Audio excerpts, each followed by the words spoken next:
আচ্ছা, ব্যবসা কারা কারা করেন একটু হাত তোলেন তো। দোকান আছে কার কার? মাশাআল্লাহ, অনেকেরই তো আছে। হাত নামান, হাত নামান। আচ্ছা, সকালবেলা ধূপকাঠি জ্বালান? হ্যাঁ, বাকি দেয় না? না, আচ্ছা, ধূপকাঠি জ্বালান তো নাকি? মানে আগরবাতি বলে নাকি? ও, আপনারা আগরবাতি বলেন। এ ভাষার একটা বড় প্রবলেম। বাংলা হলেও অনেক ভাষা আপনার সঙ্গে আমার মেলে না। আচ্ছা, আগরবাতি যেগুলো আছে ওগুলো দেন তো সকালবেলায়। আরে কত মানুষ সকালবেলা একদম মানে দোকান থেকে পরিষ্কার পরিচ্ছন্ন করে 3টে 4টে 6টা আগরবাতি নিয়ে এবার দোকানে এই মাথায় যায়, একবার এই মাথায় যায়, এবার ক্যাশ বাক্স দেয়। আসে না? কথা বলেন। চাচা, আগরবাতি কিসের তৈরি? গোবরের তৈরি। কিসের তৈরি বলেন তো? আরে গোবর দিয়ে তৈরি করে। আমাদের ইন্ডিয়ার হিন্দু সনাতনী দাদাদের বিশ্বাস যে গরুর মধ্যে 5টা উপাদান আছে। তার মধ্যে গোমূত্র মানে প্রস্রাব এবং গোবর দুটো পবিত্র, আর গরু হচ্ছে তাদের মাতা। তারা এই জন্য সকালবেলায় এই আগরবাতি দিয়ে তাদের মাতার দ্বারা তাদের দোকানের বেচা কেনার বরকত চায়। আপনি আবার কি চান ভাই? বুঝতে পারলাম না মনে হয়। কারণ গোবরকে তারা পবিত্র মনে করে। কি মনে করে? পবিত্র। ওটা মায়েরই অংশ তাদের।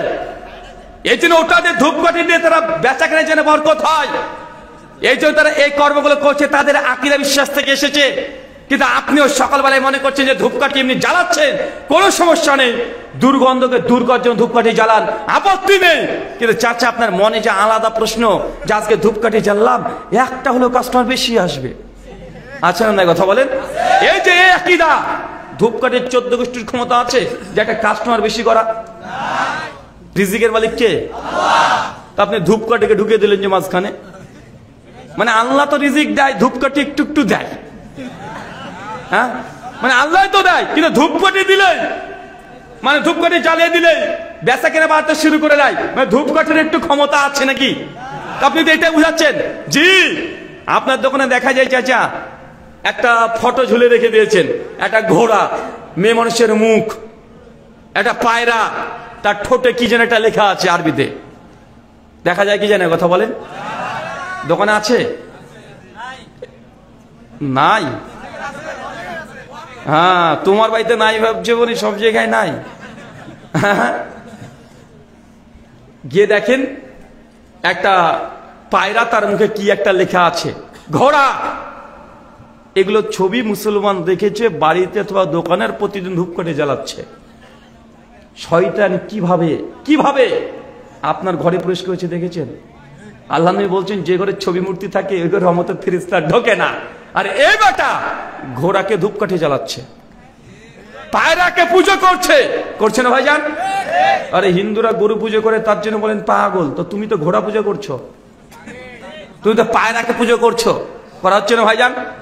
আপনাদের এই যে সিলেটে শাহজালালের যে মাজার আছে, কবর আছে, ওখানে আমি গিয়েছিলাম 3 বছর আগে। ওখানে দেখছি ওই মাছের কাছ থেকে চাচ্ছে, কুমিরের কাছ থেকেও চাই। আচ্ছা না ভাইজান? কুমিরের কাছেও চাই। আশ্চর্য দুনিয়া।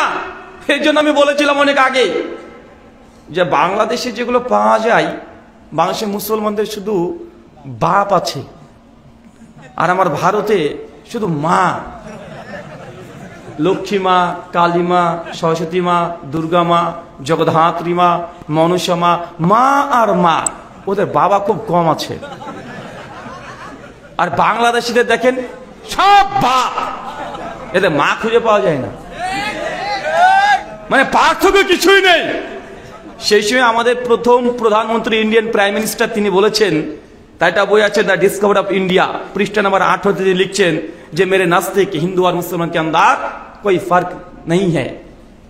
উনি বলছেন যে আমার নিকটে এই মুসলিম আর হিন্দুদের মধ্যে কোনো পার্থক্য আমি দেখতে চাই না, মানে দেখতে পাই না। উনি বলছেন যে মুসলমানরা থেকে আমরা দেখি যে মাজারে গিয়ে তারা চাদর দিচ্ছে, হিন্দুরা তো একই জিনিসই করে।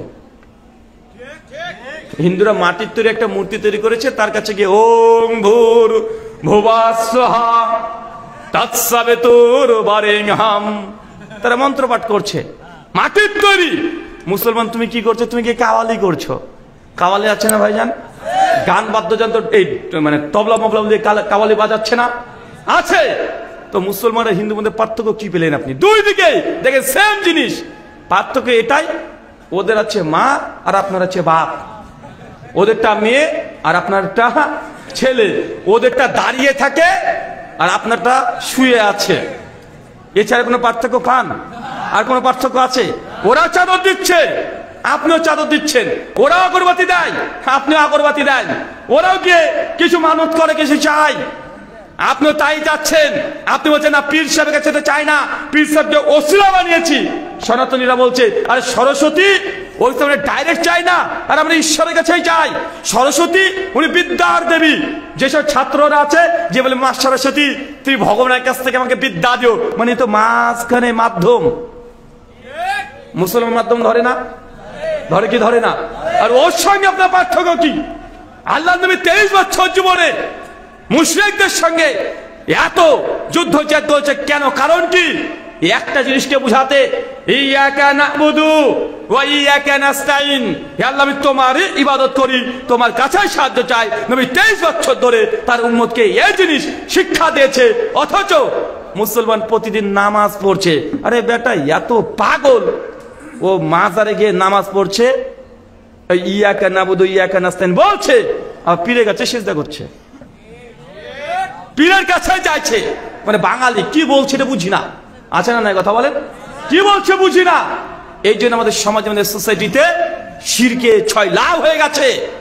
14 ফেব্রুয়ারি ভ্যালেন্টাইন ডে, তাই না ভাইজান? সূরা বানী ইসরাঈল আয়াত নম্বর 32 আল্লাহ বলছে লা তাকরাবুজ জিনা, জেনা যে রাস্তায় আছে তার ধারে কাছে যেও না। হঠাৎ করে দেখছেন যে কোন একটা মেয়ে আপনাকে ফোন করেছে, বলছে ভাইয়া কেমন আছেন? আপনি বলছেন মেয়ে মানুষের গলা বা চমৎকার, আপনি কথা আগাচ্ছেন, হ্যাঁ জি ভালো আছি, চলছে কথা। তাহলে কি আয়াতে পুরো আমল হলো? কিন্তু দেখছো একটা মেয়ে মানুষ আপনাকে ফোন করেছে, বলছে ভাইয়া কেমন আছেন? জি আপনি কে? তো ভাই আপনি আমাকে চিনতে পারবেন না, ফেসবুক থেকে নাম্বারটা পেয়েছে। দেখুন আপু আমি আপনাকে চিনি না, আপনার সঙ্গে কথা বলতে পারবো না। ফোনটা কেটে দিলেন। আবার দেখাচ্ছে কয়েক মিনিট পরে আবার ফোন দিয়েছে, আপনি আবার বলছেন যে আপনি কিছু বলতে যাচ্ছেন কি? বলছে না এমনি আপনার সাথে পরিচয় হওয়ার জন্য ফোনটা আসলে করেছি। আপনি যদি আবার কেটে দেন, তারপরে ব্লক যদি করে দেন, বলেন তো এটা আল্লাহর ইবাদত হবে কি হবে না? তোমার তো দিনী বোন অনেক আছে, ফেসবুকে দিনী বোন কার কার আছে? হ্যাঁ বলছে হুজুর তো বলেন। বলছে চিটাগাঙ্গে একটা আমার দিনী বোন আছে, ওকে কি আমি দাওয়াত দিতে পারবো? মানে আপনাদের এই সিরাজগঞ্জের আর মানে সবাইকে দাওয়াত দিয়ে শেষ করে ফেলেছো, এখন চিটাগাঙ্গে কি একটা মেয়ে আছে, ওকে এখন ইসলামের দাওয়াত দেবে। মানে এলাকাতে সব কমপ্লিট। ভাই এমন ভদ্র ছেলে আছে না নাই? এমন আল্লাহর ওলি সমাজে আছে না? সূরা বানী ইসরাঈল আয়াত নম্বর 32 লা তাকরাবুজ জিনা, জিনা যে রাস্তায় আছে তার ধারে কাছে যেও না। যদি আপনি ওই সময় ব্লক করে দিতে পারেন আর স্মরণ করবেন ইন্নী আখাফুল্লাহ, নিশ্চয়ই আমি আমার রব আল্লাহকে ভয় করি, এই ভীতি থেকে যদি আপনি ফিরে আসতে পারেন, জেনে রাখবেন এটাও আল্লাহর ইবাদত। চলেন সহিহ বুখারীর একটা হাদিস দেখেন, 2234 নম্বর হাদিস। আজ থেকে 3000 বছর আগের ঘটনা, আর এটা বুখারীর হাদিস, কোনো কিচ্ছা কাহিনী নয়। 3000 বছর আগে বানী ইসরাঈলের একটা ঘটনা আল্লাহ নবী বলছেন, রিয়াদুস সালিহিনের 13 নম্বর হাদিসে আসছে। 3 জন যুবক, টকবকে যুবক একসঙ্গে রাস্তাতে চলছে। হঠাৎ করে প্রাকৃতিক দুর্যোগ, ঝড় বৃষ্টি শুরু হয়ে গেছে, ধুধু মরুভূমি, চতুর্দিকে অন্ধকার ঘনিয়ে এসেছে, আসমান থেকে বৃষ্টি পড়তে শুরু করে দিয়েছে, ঝড় বৃষ্টি চলছে। 3 জন বন্ধু বাঁচার তাগিদে ছুটতে ছুটতে গিয়ে একটা পর্বত আছে, একটা গিরিপথ আছে, তার মধ্যে একটা ফাঁকা জায়গা আছে, ওই দিক দিয়ে ঢুকে ওই গুহার মধ্যে প্রবেশ করেছে। বলেন তো ভাই কয়জন? 3 জন। তা যখন প্রবেশ করেছে সঙ্গে সঙ্গে হঠাৎ করে যে গেট দিয়ে প্রবেশ করেছিল একটা পাথর এসে সে গেটটা লেগে যায়। তা 3 জন একসঙ্গে ভীত সন্ত্রস্ত যে আমরা এই ভেতরে আটকে গেছি। তাই সরানোর চেষ্টা করছে পাথর, করবে সরে না। 3 জন ভয়ে ভীত সন্ত্রস্ত। তারা জানছে যে নিশ্চিত আমরা এখানে চিৎকার যদি মারি তবুও কোনো মানুষ আশেপাশে নাই, কোনো গ্রামগঞ্জ কেউ নেই যে আমাদের কথাকে শুনে আমাদেরকে উদ্ধার করতে আসবে, নিশ্চিত আমাদের মৃত্যু হবে। তারা একদম বুঝতে পারছে। 3 জনের মধ্যে একজন চট করে মাথায় কিভাবে আসলো যে না, জীবনে কখনো কি আমি কোনো ভালো কাজ করেছি, এই ভালো কাজকে সামনে রেখে রবের কাছে যে দোয়া করি আল্লাহ সুবহানাহু ওয়া তাআলা তাহলে ক্ষমা করতে পারেন। তো 3 জনের মধ্যে একজন যুবক আল্লাহ বলছে, আল্লাহ তুমি তো জানো আমার একটা চাচাতো বা খালাতো বিভিন্ন বর্ণনা আসছে, মানে কাজিন একটা বোন আছে, অপরূপ সুন্দর দেখতে, তাকে আমি প্রচন্ড ভালোবাসতাম। একজন ছেলে একজন মেয়েকে যতটা ভালোবাসতে পারে আমি ঠিক ততটাই ভালোবাসতাম, কিন্তু সে আমাকে ইগনোর করে, আমার প্রস্তাব অ্যাকসেপ্ট করে না। তো একদিন হঠাৎ করে গভীর রাত্রিবেলাতে এসে আমার বাড়ির দরজাতে নক করে, এসে বলে যে আমার কিছু অর্থের প্রয়োজন, টাকা পয়সার প্রয়োজন, আমাকে দিতে পারবে? মুসনাদ আহমদে বর্ণনা আসছে যে তার বাবা অথবা মা অসুস্থ ছিল সেই মেয়েটা। সেটার সঙ্গে সঙ্গে বলছে, আল্লাহ সেদিন সুযোগ পেয়েছিলাম, আর সুযোগ পেয়ে আমি বলেছিলাম তোমাকে অর্থ দিতে পারি, কিন্তু আমার একটা শর্ত আছে। কি শর্ত? বলছে আমার সঙ্গে তোমাকে ফিজিক্যালি যেতে হবে। মেয়েটা তার এই প্রস্তাবকে আবার ইগনোর করে চলে যায়, প্রস্তাব গ্রহণ করে না, চলে যায়। আবার কয়েকদিন পর মেয়েটা বাধ্য হয়ে আবার সে বলছে যে তোমার প্রস্তাবে আমি রাজি। তাকে আমি 100 দিনার বা দিরহাম দিয়ে দিই, মেয়েটা নিয়ে চলে যায়। কয়েকদিন পর তাকে আমি বলি যে তোমাকে যে শর্ত দিয়েছিলাম আমি তার শর্ত পূরণ করেছি, এবং তুমি আমার শর্ত পূরণ করো। মুসনাদ আহমদের রিওয়ায়াতে আসছে ওই মেয়েটিকে নিয়ে সঙ্গে সঙ্গে সেই ছেলেটি অন্ধকার ঘরে চলে যায়। সেটা বলছে আল্লাহ সেই ঘরে কেউ ছিল না, কেউ দেখে নাই, সেই মেয়েটাকে আমি বিছানায় শায়িত করে দিয়েছি, তারপর তার কাছে চলে গেছি এতটাই নিকটে। আল্লাহ দিয়ে বলছেন ওই মেয়েটা 2 রাং 2 পায়ের মধ্যে পা পর্যন্ত আমি দিয়ে দিয়েছিলাম। উষ্ণ মুহূর্ত, গরম মুহূর্ত। মেয়েটা চট করে সে ছেলেটাকে বলছে, ইয়া আব্দুল্লাহ ইত্তাকিল্লাহ, ইত্তাকুল্লাহ, হে আল্লাহর গোলাম তুমি আল্লাহকে ভয় করো। আল্লাহ যখনই এই মেয়েটি এই কথা বলেছে, তোমার কথা স্মরণ করে দিয়েছে, আমি সঙ্গে সঙ্গে চট করে উষ্ণ মুহূর্ত, গরম মুহূর্ত ত্যাগ করে ইন্নী আখাফুল্লাহ, নিশ্চয়ই আমি আমার রব প্রতিপালককে ভয় করি বলে চট করে পালিয়ে এসেছি। আল্লাহ যদি এই কাজটা তোমাকে ভয় করার কারণে হয়ে থাকে, আল্লাহ আজ আমরা বিপদে, আমাদেরকে তুমি উদ্ধার করো। আল্লাহ বলছেন চট করে ওই 3 ভাগের মধ্যে 1 ভাগ সরে এসেছে, পাথর 1 ভাগ সরে এসেছে। তার মানে 2টো জিনিস এখান থেকে বুঝতে পারলাম। 1, যদি গুনাহ কাবিরা থেকে যদি ফিরে আসেন আল্লাহর ভয়ে, এই নেক আমলকে ওসিলা বানিয়ে আপনি আপনার আল্লাহর কাছে দোয়া করতে পারবেন। কেউ সমাজে উল্টো হয়ে গেছে কি জানেন? আল্লাহর সঙ্গে বিজনেস। আমার চাচি কিভাবে মানত করে জানেন? দেখে ছাগলটা দেখাচ্ছে গাড়ির মধ্যে পড়ে যাবে পড়ে গেছে, মানে একদম গাড়ির তলে ঢুকে গেছে, আর চাচি মানত করছে আল্লাহ ছাগলটা যদি বেঁচে যায় কুরবানি দেবো। আছে না কথা বলেন? আপনার ছেলে দেখো অসুস্থ, চাচি বলছে আল্লাহ ছেলে যদি আমার ভালো হয়ে যায় না, তা 2টো মুরগ দেবো মসজিদে। আচ্ছা যদি ভালো না হয় কি করবে? মানে আল্লাহর সঙ্গে কন্টাক্ট, যদি ভালো হয় তো 2টো মুরগ দেব।